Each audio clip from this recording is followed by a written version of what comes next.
Hello all. SSLC class 10ൻ്റെ കെമിസ്ട്രിയിലുള്ള first ചാപ്റ്ററാണ് നമ്മൾ നോക്കുന്നത്. അതിൻ്റെ ലാസ്റ്റ് ഭാഗം, അതായത് എഫ് ബ്ലോക്ക് എലമെൻസിനെ പറ്റിയിട്ടാണ് നമ്മൾ നോക്കാൻ പോകുന്നത്. അപ്പോൾ എപ്പോഴും ബ്ലോക്ക് എന്ന് പറഞ്ഞു കഴിഞ്ഞാൽ എന്താണ്? അവസാനത്തെ ഇലക്ട്രോൺ ഏത് സബ്ഷെല്ലിലാണോ കയറുന്നത് അതിനെയാണ്, അതായിരിക്കും ആ ബ്ലോക്ക്. ഏത് സബ്ഷെല്ലാണോ കയറുന്നത് ആ സബ്ഷെല്ലിനെയാണ് നമ്മൾ ബ്ലോക്ക് എന്ന് പറയുന്നത്, അല്ലേ? ആ element belongs to that particular block എന്ന് പറയും. അപ്പോൾ ഡി ബ്ലോക്കിൻ്റെ പ്രത്യേകതകൾ എന്തായിരുന്നു? 4s കഴിഞ്ഞിട്ട് എങ്ങടെയൊക്കെ ഇലക്ട്രോൺസ് കയറുക? 3d3. ആദ്യം ഫില്ല് ചെയ്യുന്നത് 4s ആയിരിക്കും. അത് കഴിഞ്ഞിട്ട് ഉള്ളിലത്തെ ഡി ബ്ലോക്ക് ഫില്ല് ചെയ്യും. പെനൾട്ടിമേറ്റ് ഫോർത്ത് ഷെല്ലായിരിക്കും വരുന്നത്. ഫോർത്തിൻ്റെ എസ് സബ്ഷെല്ലാണ്. പക്ഷേ ലാസ്റ്റ് ഇലക്ട്രോൺ എങ്ങടാ കയറണേ? ലാസ്റ്റ് ഷെല്ലിന് മുമ്പുള്ള ഷെൽ, അതായത് തേർഡ് ഷെൽ. അതിന് നമ്മൾ എന്താ പറയുക? Penultimate shell. പെനൾട്ടിമേറ്റ് ഷെല്ലിലുള്ള ഡി ബ്ലോക്കിലായിരിക്കും, ഡി സബ്ഷെല്ലിലായിരിക്കും കയറുന്നത്. അങ്ങനെയല്ലേ ഫില്ല് ചെയ്ത് പോകുന്നതിൻ്റെ വഴി എങ്ങനെയായിരുന്നു? ഓർമ്മയുണ്ടോ നിങ്ങൾക്ക്? ആദ്യം 4s ഫില്ല് ചെയ്യും, അത് കഴിഞ്ഞിട്ട് 3d ഫില്ല് ചെയ്യും.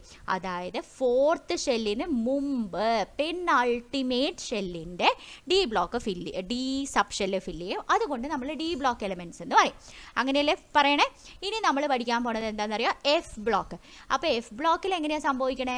എഫ് ബ്ലോക്ക് എന്ന് പറഞ്ഞാൽ കാര്യമായിട്ട് ഒന്നും നിങ്ങൾക്ക് പഠിക്കാനില്ല കേട്ടോ. കഴിഞ്ഞ സിലബസിനെക്കാളും വളരെ നമ്പർ കുറച്ചിട്ടാണ് നിങ്ങൾക്ക്, പോർഷൻസ് കുറച്ചിട്ടാണ് ഉള്ളതെന്ന് പറയാം. എഫ് ബ്ലോക്ക് എലമെൻറ്റ്സ് എന്ന് പറഞ്ഞു കഴിഞ്ഞാൽ എവിടെയുള്ളതെന്നറിയോ? ലാൻഥനം. ഇതിൽ നോക്കിയാൽ പീരിയോഡിക് ടേബിളിൽ കണ്ടോ? പീരിയോഡിക് ടേബിളിൽ 1 ഇത് ഫസ്റ്റ് പീരീഡ്, ഇത് സെക്കൻഡ് പീരീഡ്, ഇത് തേർഡ് പീരീഡ്, ഇത് ഫോർത്ത് പീരീഡ്, ഇത് fifth period, sixth period. Sixth പീരീഡിൽ ലാൻഥനം 57 ആണ് അറ്റോമിക് നമ്പർ. അത് കഴിഞ്ഞിട്ട് വരുന്ന അറ്റോമിക് നമ്പർ എന്താ? 72. അപ്പോൾ ഇതിൻ്റെ ഇടയിലുള്ള സാധനങ്ങളൊക്കെ എവിടെ പോയി? അപ്രത്യക്ഷമായിട്ട് പോയോ? അല്ല, ഈ 57 കഴിഞ്ഞിട്ടുള്ളതിനെ നമ്മൾ താഴെ അടുക്കി പെറുക്കി വെച്ചിട്ടുണ്ട്. മനസ്സിലായോ? താഴെ. അപ്പോൾ 58 തൊട്ട് 71 വരെയുള്ളത് എഫ് ബ്ലോക്ക് എലമെൻറ്റ്സ് ആണ്. അതേപോലെ താഴെ 89 കഴിഞ്ഞ് ആക്റ്റിനം കഴിഞ്ഞിട്ട് തോറിയം തൊട്ട് LR വരെയുള്ള സംഭവങ്ങൾ അതും എഫ് ബ്ലോക്ക് എലമെൻറ്റ്സ് ആണ്. എന്തുകൊണ്ട് എഫ് ബ്ലോക്ക് എന്ന് പറയുന്നു എന്ന് ഞാനിപ്പോൾ പറയാം. കണ്ടോ? അപ്പോൾ സിക്സ്ത് പീരീഡിലും സെവൻത്ത് പീരീഡിലും ഉള്ളതാണ് നമ്മുടെ എഫ് ബ്ലോക്ക് എലമെൻറ്റ്സ്. അല്ലാതെ ഇത് വേറെ പീരീഡ് അല്ല. ഇതിനെ 8th പീരീഡ് 9th പീരീഡ് എന്ന് പറയാൻ പറ്റില്ല. ഇവിടെയാണ് ശരിക്കും വരേണ്ടത്. വന്നു കഴിഞ്ഞ് ഇത് മാത്രം ഇങ്ങനെ ഭയങ്കര വലുതായിട്ട് നിൽക്കില്ലേ? അല്ലെങ്കിൽ ഈ റോ മാത്രം വലുതായിട്ട് നിൽക്കില്ലേ? അങ്ങനെ കറക്റ്റ് ഒരു സൈസ് വരാനാണ് ലാൻഥനം കഴിഞ്ഞിട്ട് ഈ 58 തൊട്ട് 71 വരെയുള്ളത് ഒരേപോലെ കൊടുത്തിരിക്കുന്നത്, ഇങ്ങനെ താഴെ കൊടുത്തിരിക്കുന്നത്. മാത്രമല്ല ഇവിടെ എഫ് ആണ് ഫില്ല് ചെയ്യുന്നത്, ഇവിടെ എഫ് ആണ് ഫില്ല് ചെയ്യുന്നത്. അതുകൊണ്ട് താഴത്തെ 2 റോസ് ആയിട്ട് നമ്മുടെ എഫ് ബ്ലോക്ക് എലമെൻറ്റ്സിനെ പ്ലേസ് ചെയ്തിട്ടുണ്ട്. ലാൻഥനം കഴിഞ്ഞ് വരുന്ന സീരിയം, ഇത് സീരിയം. ലാൻഥനം കഴിഞ്ഞിട്ട് ആരാ വരണേ? സീരിയം. ലാൻഥനം എത്രാമത്തെ പീരീഡിലാണ് വരണേ? നമ്മുടെ 6th പീരീഡിൽ. അതേ പീരീഡിൽ തന്നെയാണ് ഈ ആദ്യത്തെ റോ പ്ലേസ് ചെയ്തിരിക്കുന്നത്. സീരിയം, PR, ND ഒക്കെ ഉള്ളത്. ഓക്കെ, അപ്പോൾ ഈ ലാൻഥനത്തിൻ്റെ 6th പീരീഡിൽ തന്നെയാണ് ഈ ഫസ്റ്റ് റോ ഉള്ളത്. അപ്പോൾ 6th പീരീഡ് തന്നെയാണ് ഇതിൻ്റെത്. This is an F block element. These are all F block elements. Lanthanum കഴിഞ്ഞ് വരുന്നത് കാരണം ഈ ആദ്യത്തെ റോനെ പറയുന്നതാണ് ലാൻഥനോയിഡ്സ്. ഇതിൻ്റെ എല്ലാ എലമെൻറ്റ്സിനെയും പറയുന്ന പേരെന്താണ്? ലാൻഥനോയിഡ്സ്. ആക്റ്റിനം കഴിഞ്ഞ് വരുന്നത് കൊണ്ടാണ് ഈ രണ്ടാമത്തെ റോയിലുള്ള എല്ലാ എലമെൻസിനെയും നമ്മൾ പറയുന്നത് ആക്റ്റിനോയിഡ്സ്. അപ്പോൾ ലാൻഥനോയിഡ്സും ഉണ്ട്, അതുപോലെ ആക്റ്റിനോയിഡ്സും ഉണ്ട്. അപ്പം നമ്മൾ പറഞ്ഞു എഫിലാണ് കയറുന്നത് എന്ന് പറഞ്ഞു. ആണല്ലോ, എഫിലല്ല കയറുന്നത്. അപ്പോൾ എഫ് എന്ന് പറഞ്ഞു കഴിഞ്ഞാൽ എങ്ങനെയാണ് എഫിൽ കയറുക എന്ന് പറയണേ? ആദ്യം 1s2 കഴിഞ്ഞു, 2s2 കഴിഞ്ഞു, 2p6, 3s2, പിന്നെ 3p6, പിന്നെ 4s2, പിന്നെ 3d10, 4p6, പിന്നെ 5s2ൽ കയറി, 4d10ൽ കയറി, 5p6 കയറി, 6s2 കഴിയുമ്പോൾ പിന്നെ എഫ്.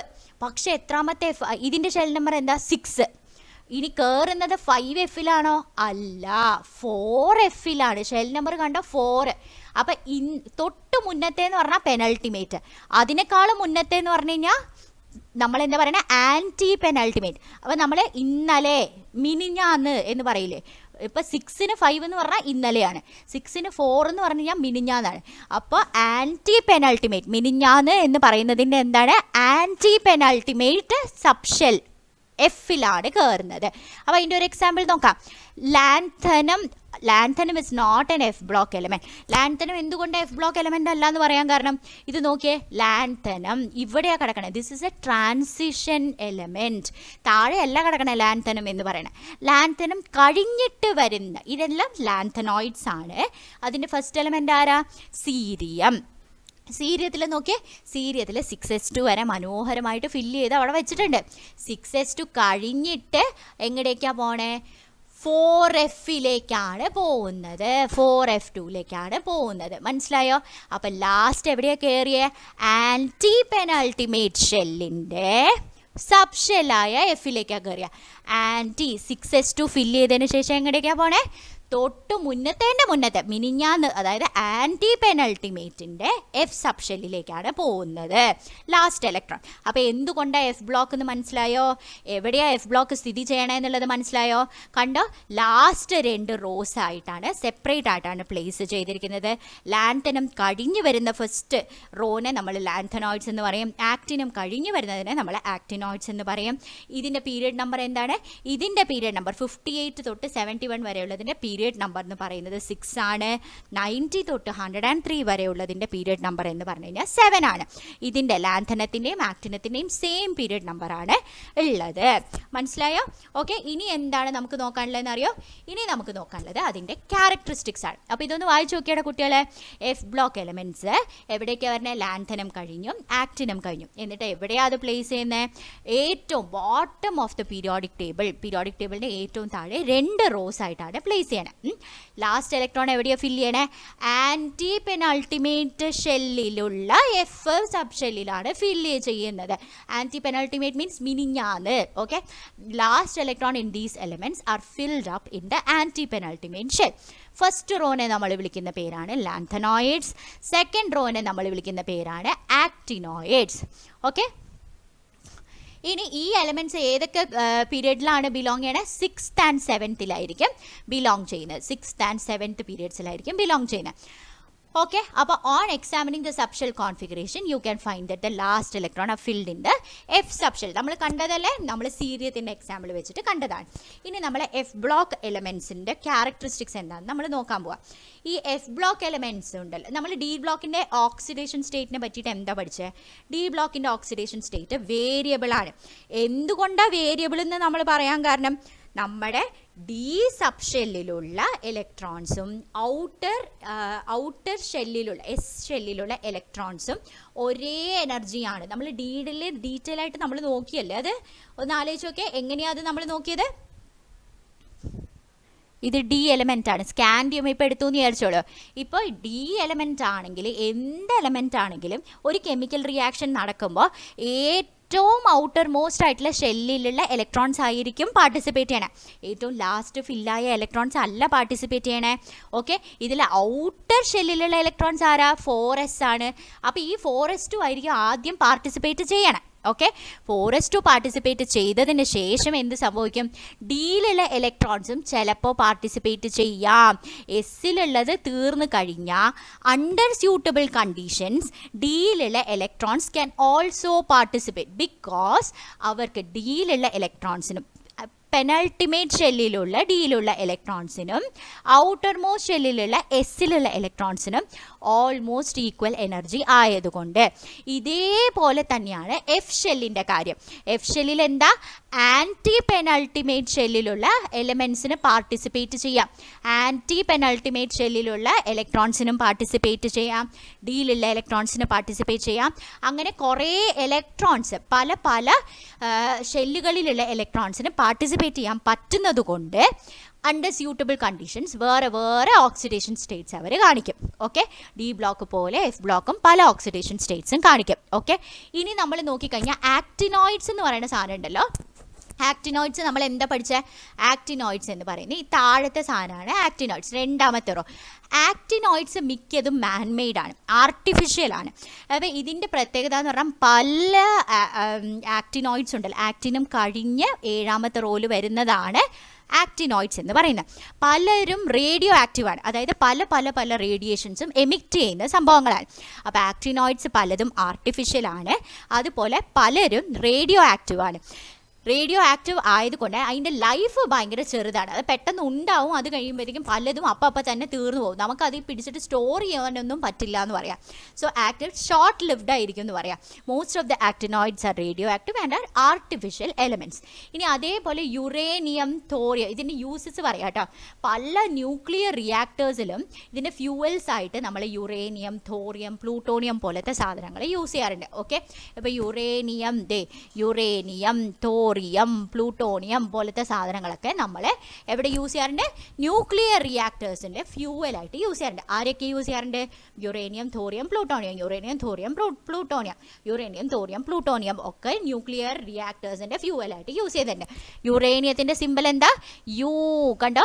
യു. തോറിയത്തിൻ്റെ സിമ്പൽ എന്താ? TH. പ്ലൂട്ടോണിയത്തിൻ്റെ സിമ്പൽ എന്താ? PU. PL അല്ല, PU ആണ് പ്ലൂട്ടോണിയത്തിൻ്റെ സിമ്പൽ. ഓക്കെ, അത് മാത്രമല്ല പെട്രോളിയം ഇൻഡസ്ട്രിയിൽ വേറൊരു യൂസ് എന്താണെന്നറിയോ?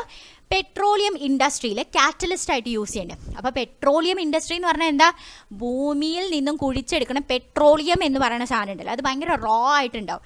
അതിൽ കുറേ സാധനങ്ങളുണ്ടാവും. അതിൽ കുറേ കെമിക്കൽ റിയാക്ഷൻസ് ഒക്കെ ചെയ്തതിന് ശേഷമാണ് ആ പെട്രോളിയം, റോ പെട്രോളിയത്തിൽ നിന്നും പെട്രോള്, ഡീസൽ, പല ഗ്യാസസ് ഒക്കെ ഉണ്ടാക്കണം. അപ്പോൾ ഈ കെമിക്കൽ റിയാക്ഷൻസ് സാധാരണഗതിയിൽ നടക്കാൻ കുറേ സമയമെടുക്കും. പക്ഷേ കാറ്റലിസ്റ്റ്, നമ്മുടെ ഈ F ബ്ലോക്ക് എലമെൻസിനെ നമുക്ക് യൂസ് ചെയ്ത് കഴിഞ്ഞാൽ ഇത് സ്പീഡിൽ നടക്കും. ഈ റിയാക്ഷൻസ് അങ്ങനെ സ്പീഡ് കൂട്ടാനായിട്ട് ഉപയോഗിക്കുന്ന സാധനങ്ങളെയാണ് നമ്മൾ കാറ്റലിസ്റ്റ് എന്ന് പറയാം. ഓക്കെ, അപ്പോൾ ഈ പെട്രോളിയം ഇൻഡസ്ട്രിയിൽ നിന്നും കിട്ടുന്ന റോ പെട്രോളിനെ പല കെമിക്കൽ റിയാക്ഷൻസും കഴിഞ്ഞിട്ടാണ് നമ്മൾ പെട്രോളും ഡീസലും ഒക്കെ ആക്കണം. ആ റിയാക്ഷൻസിനെ സ്പീഡ് കൂട്ടുന്ന കാറ്റലിസ്റ്റുകളായിട്ട് നമ്മൾ ഈ F ബ്ലോക്ക് എലമെൻസിനെ ഉപയോഗിക്കാറുണ്ട്. മനസ്സിലായോ? ഓക്കെ, ഇനി അതേപോലെ തന്നെ ഇതിൽ തന്നേക്കണത് എന്താണെന്ന് നോക്കാം. നമുക്ക് ഈ ബോക്സിൽ എന്താ തന്നേക്കണേ? അപ്പോൾ ഈ മിനറൽസ് ഉണ്ടല്ലോ, നമ്മുടെ എല്ലായിടത്തും, നമ്മുടെ ഭൂമിയിലെ എല്ലായിടത്തും ഒരേപോലെ ഉണ്ടാവണമെന്നില്ല. മിനറൽസ് എന്ന് പറഞ്ഞു കഴിഞ്ഞാൽ എന്താ സാധനം?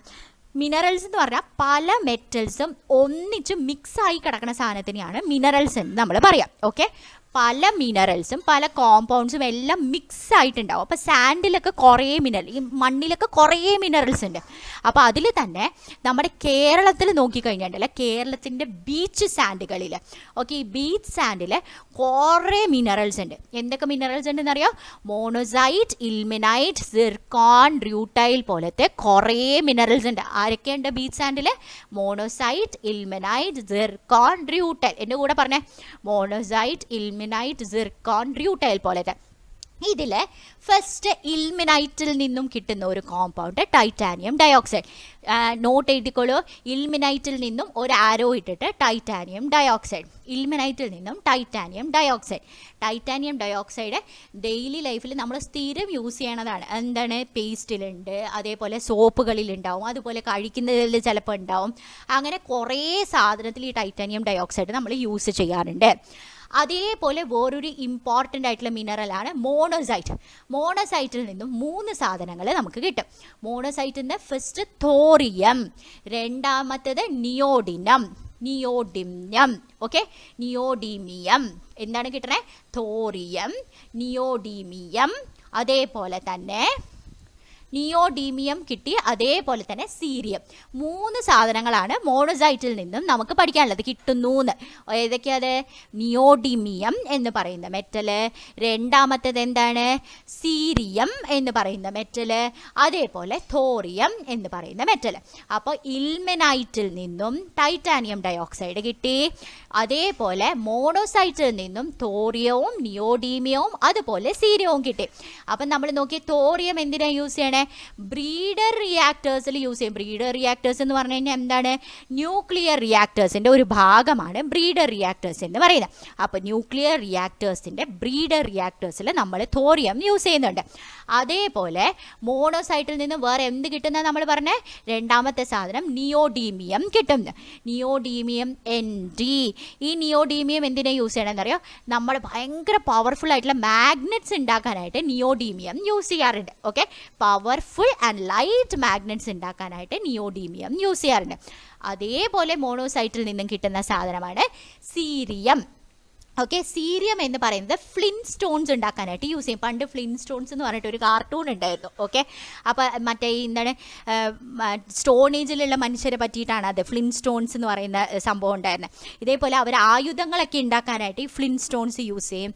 ഇപ്പം തന്നെ വൈറ്റമിൻ സോഴ്സസ് ആയിട്ട് ഫ്ലിൻ സ്റ്റോൺ ടാബ്ലറ്റ്സ് എന്നൊക്കെ പറഞ്ഞിട്ട് സംഭവം വരുന്നുണ്ട്. ഓക്കെ, അപ്പോൾ ഈ പറയുന്ന മിനറൽ വെൽത്ത് എന്ന് പറയുന്നതുണ്ടല്ലോ, അത് ഭയങ്കര ലിമിറ്റഡ് ആണ്. Any mineral wealth, any natural resource if you see except for solar, അതേപോലെ വെള്ളം അങ്ങനത്തെ ഒഴിച്ച് ബാക്കി എല്ലാം ഓൾമോസ്റ്റ് ലിമിറ്റഡ് ആണെന്ന് പറയാം.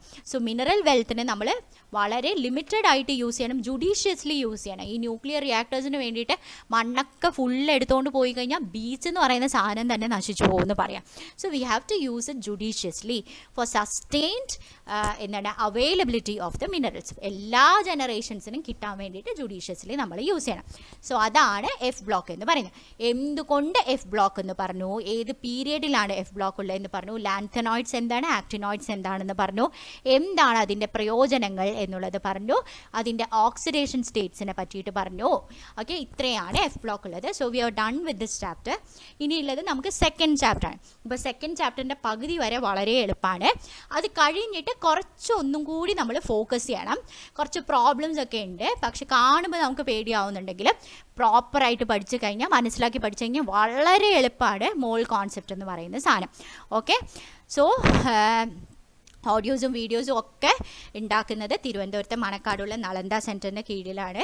ഇവിടെ ഞങ്ങൾക്ക് ഓൺലൈനായിട്ടുള്ള ക്ലാസ്സസ് നടത്തുന്നുണ്ട്. ഞങ്ങൾ ക്ലാസ് 10th സയൻസിൻ്റെ ക്ലാസ്സസ് സ്റ്റേറ്റ് സിലബസിനും CBSEക്ക് നടത്തുന്നുണ്ട്. അതേപോലെ 11th, ഇപ്പോൾ 12th സ്റ്റാർട്ട് ചെയ്തിട്ടില്ല, 11th NEET oriented biology classes online ചെയ്യുന്നുണ്ട്. കോൺടാക്ട് ക്ലാസ്സസ് 12th ഉണ്ട്. Okay, class 3rd to 8th എല്ലാ സബ്ജക്ട്സിൻ്റെയും ക്ലാസ്സസ് ഓൺലൈനായിട്ട് എടുക്കുന്നുണ്ട്. അതുപോലെ തന്നെ ഞങ്ങളുടെ ഫുൾ SSLC ഹിസ്റ്ററി ഓഡിയോസ് ഇപ്പോൾ അവൈലബിൾ ആണ് റെഡ്യൂസ് റേറ്റിൽ. മാത്സിൻ്റെയും കെമിസ്ട്രിയുടെയും ബയോളജിയുടെയും വീഡിയോസ് ഫുള്ളായിട്ട് ഇപ്പോൾ അവൈലബിൾ ആക്കിക്കൊണ്ടിരിക്കുന്നുണ്ട്. വളരെ കുറഞ്ഞ റേറ്റിനാണ് ഇപ്പോൾ അവൈലബിൾ ആക്കുന്നത്. ഈ റേറ്റ്സ് ഞങ്ങളുടെ സ്ഥാപനം സസ്റ്റെയിൻ ചെയ്ത് കൊണ്ടുപോകാനുള്ള റേറ്റ്സ് ആണ്. അപ്പോൾ നമ്മൾ കൊടുക്കുന്ന ട്യൂഷൻ ഫീ അപേക്ഷിച്ചിട്ട് അതിൻ്റെ 10ൽ 1 അംശം പോലും ഉണ്ടാവില്ല. വളരെ റെഡ്യൂസ് റേറ്റ്സിലാണ് ഇതിപ്പോൾ അവൈലബിൾ ആക്കിക്കൊണ്ടിരിക്കുന്നത്. അപ്പോൾ ഈ ഓഡിയോസൊക്കെ ആവശ്യമുള്ളവരും വീഡിയോസ് ആവശ്യമുള്ളവരും ഞങ്ങളെ കോൺടാക്റ്റ് ചെയ്യുക. കോൺടാക്റ്റ് ചെയ്യേണ്ട നമ്പർ 9895644616. Thank you.